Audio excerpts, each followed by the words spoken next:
உங்களுக்கு பிடிச்ச மாதிரி உங்களுக்கு பிடிச்ச டிசைன்ல ஒரு வீடை கட்டிட்டீங்க. பில்டிங் ஸ்ட்ராங், பேஸ் மட்டும் கொஞ்சம் வீக். ஆனா இந்த நிலைமைக்கு ஆளாகாம இருக்கணும்னு நீங்க நினைக்கிறீங்களா? இந்த வீடியோ உங்களுக்காக தான். நாம என்னத்தான் குவாலிட்டியான மெட்டீரியல்ஸ் கொண்டு ஒரு பில்டிங்கை கன்ஸ்ட்ரக்ட் பண்ணாலும் அதோட பேஸ்மெண்ட் சரியில்லை அப்படின்னா அந்த பில்டிங் வீக்கானதா மாறிடும். ஸோ ஒரு ஸ்ட்ரக்சர் நாம கன்ஸ்ட்ரக்ட் பண்ணும்போது பிளானிங் எவ்வளவு இம்பார்ட்டண்டோ அதே மாதிரி டெஸ்டிங் அப்படின்றதும் ரொம்ப இம்பார்ட்டன்ட். ஸோ ஒரு பில்டிங் கன்ஸ்ட்ரக்ட் பண்ணுறதுக்கு முன்னாடி நாம் ஃபர்ஸ்ட் எடுக்கிற டெஸ்ட் தான் இந்த சாயில் டெஸ்ட். இந்த சாயிலோட சேஃப் பியரிங் கெப்பாசிட்டியை பொறுத்து தான் நாம் என்ன டைப் ஆஃப் ஃபவுண்டேஷன் போட போகிறோம், என்ன டெப்த்தில் போட போகிறோம் அப்படின்றதையே நாம் முடிவு பண்ணுவோம். இந்த சாயில் வீக்காக இருக்கும் பட்சத்தில் நாம் எவ்வளோ குவாலிட்டியான மெட்டீரியல்ஸ் யூஸ் பண்ணாலும், அதாவது சிமெண்ட், பிரிக், ராட், இது எல்லாமே நம்ம எவ்வளோ குவாலிட்டியாக யூஸ் பண்ணாலும் எந்த யூஸும் இல்லை.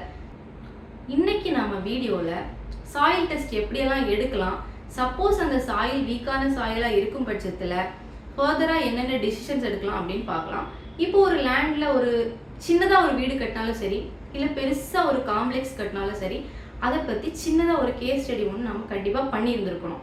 அதாவது சுனாமி வந்திருக்கா, இல்லை எர்த்குவேக் வந்திருக்கா, இல்லை அந்த லேண்டோட பக்கத்தில் ஏரி ஏதாச்சும் இருக்கா, இல்லை நம்ம பில்டப் ஏரியாவே அந்த ஏரி மேலே தான் இருக்குதா அப்படின்றத நம்ம கண்டிப்பாக செக் பண்ணி ஆகணும். ஒரு ஏரியில குளிப்போம்ல, போலாண்டா, அது மாதிரி தான் நடந்து போயினுக்கிறோம். ஏய் இங்க பாரு, ஐயோ என்னடா பண்ணி வச்சிருக்கீங்க. இந்த சாயிலோட தன்மையை பொறுத்து தான் நாம் எவ்வளவு டெப்த் ஆஃப் ஃபவுண்டேஷன் போட போகிறோன்றதே நாம் டிசைட் பண்ணுவோம். இப்போது லூஸான சாயில்லையும் நாம் ஃபவுண்டேஷன் போடலாம், ஆனால் அதுக்கு ஏற்ற மாதிரி நாம் ஃபவுண்டேஷன் போடணும். இந்த ஃபவுண்டேஷனை நாம் ரெண்டு டைப்பாக பிரிக்கலாம். ஒன்று வந்து ஷாலோ ஃபவுண்டேஷன், இன்னொன்று டீப் ஃபவுண்டேஷன். இந்த ஷாலோ ஃபவுண்டேஷன் அப்படின்றத ஒரு கம்மியான பட்ஜெட்டில் நம்ம முடிச்சுக்கலாம் அப்படின்னு வச்சுக்கோங்க. ஆனால் டீப் ஃபவுண்டேஷன் போடும்போது கண்டிப்பாக நமக்கு பெரிய அமௌண்ட்டு ஆகும். இப்போது இந்த சாயிலோட தன்மையை தெரிஞ்சுக்கிறதுக்கு, அதாவது இந்த சாயில் வீக்கானதா இல்லையா நம்ம தெரிஞ்சுக்கிறதுக்கு சில டெஸ்டிங் மெத்தட்ஸ் இருக்குது. ஃபர்ஸ்ட் ஒன்று வந்து ஸ்டாண்டர்ட் பெனட்ரேஷன் டெஸ்ட், செகண்ட் ஒன்று வந்து இம்பேக்ட் டெஸ்ட். அதாவது ஒரு லேண்டில் நாம் கன்ஸ்ட்ரக்ஷன் இன்னும் ஸ்டார்ட் பண்ணவே இல்லை அப்படின்னா அங்கே நாம் எடுக்க வேண்டிய டெஸ்ட் வந்து ஸ்டாண்டர்ட் பெனட்ரேஷன் டெஸ்ட். பட் ஒரு லேண்டை எக்ஸ்கவேட் பண்ணி, ஃபில்லிங் பண்ணி, கன்சாலிடேட் பண்ணி, காம்பேக்ட் பண்ண ஒரு லேண்டில் அந்த சாயிலோட தன்மையை நம்ம தெரிஞ்சுக்கணும்னா அதுக்கு நம்ம இம்பேக்ட் டெஸ்ட் வந்து எடுப்போம். இப்போ இந்த சாயில் வீக்காக இருக்கும் பட்சத்தில் நாம் கண்டிப்பாக அந்த ஃபவுண்டேஷனோட டைப்பை மாற்றியே ஆகணும். அதாவது ஷாலோ ஃபவுண்டேஷன் போட வேண்டிய இடத்துல டீப் ஃபவுண்டேஷன் போட வேண்டியதாக இருக்கும். இப்போ ஒவ்வொரு சாயிலுக்கும் ஒவ்வொரு சேஃப் பியரிங் கெப்பாசிட்டி இருக்கும். அதாவது நம்ம எஸ்பிசி வேல்யூ அப்படின்னு சொல்லுவோம். இப்போ ரெட் சாயிலுக்கு ஒரு எஸ்பிசி வேல்யூ, கிளே சாயிலுக்கு ஒரு எஸ்பிசி வேல்யூ, அதே மாதிரி சாண்டி சாயில், சில்டி சாயில், இந்த மாதிரி ஒவ்வொரு சாயிலுக்கும் ஒவ்வொரு சேஃப் பியரிங் கெப்பாசிட்டி இருக்கும். உங்களுக்கு இன்னும் புரிகிற மாதிரி சொல்லணும் அப்படின்னா, உங்கள் லேண்டை நீங்கள் எக்ஸ்கவேட் பண்ணும்போது எக்ஸ்கவேட் பண்ண லூஸான சாயிலே வந்துட்டு இருக்கு அப்படின்னா உங்கள் லேண்டோட சாயிலோட சேஃப் பியரிங் கெப்பாசிட்டி, அதாவது எஸ்பிசி வேல்யூ ரொம்ப கம்மியாக இருக்குன்னு அர்த்தம்.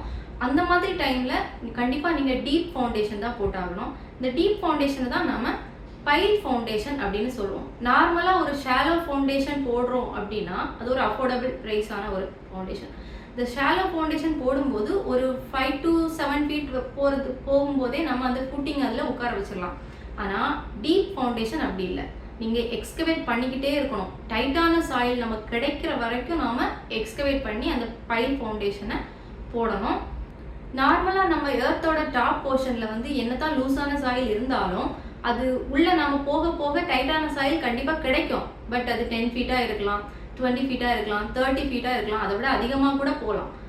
பட் ஒரு சில பிளேசஸில் நம்ம சாயில் டைட்டான சாயிலாக இருந்தாலும் நாம் பைல் ஃபவுண்டேஷன், அதாவது டீப் ஃபவுண்டேஷன் தான் போடுவோம்.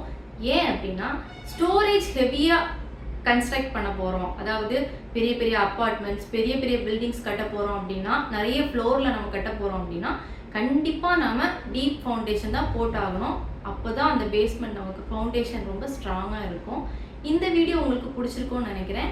இதை பற்றின டீட்டெயில்ஸ் வந்து நான் வெப்சைட்டில் போட்டிருக்கேன். இதோட லிங்க்கை நீங்கள் கிளிக் பண்ணி பார்த்தீங்கன்னா இதோட டீட்டெயில் வெப்சைட்டில் இருக்கும். அது மட்டும் இல்லை, சாயில் டெஸ்டிங்கை வந்து நான் டீட்டெயிலாக என்ன மாதிரி டெஸ்ட் பண்ணுவாங்க அப்படின்னு வெப்சைட்டில் போட்டிருக்கோம். அதையும் பார்த்துருங்க. அப்படியே எங்களோட சேனலுக்கு சப்ஸ்கிரைப் பண்ணிடுங்க.